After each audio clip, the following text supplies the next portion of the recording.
ក្តីជូនដំណឹងស្ដីអំពីស្ថានភាពឧតុនិយមនិងជលសាស្ត្រនៅព្រឹកថ្ងៃទី23ខែវិច្ឆិកាឆ្នាំ2025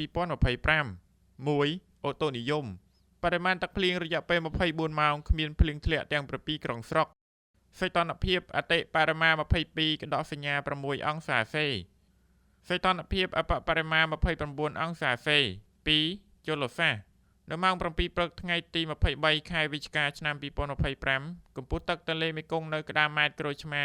កម្ពស់ទឹកថ្ងៃនេះ4ម៉ែត្រ45សង់ទីម៉ែត្រធៀបព្រឹកថ្ងៃម្សិលមិញទឹកស្រក5មីលីម៉ែត្រកម្ពស់ទឹកប្រកាសឲ្យមានការប្រុងប្រយ័ត្ន11ម៉ែត្រ20សង់ទីម៉ែត្រ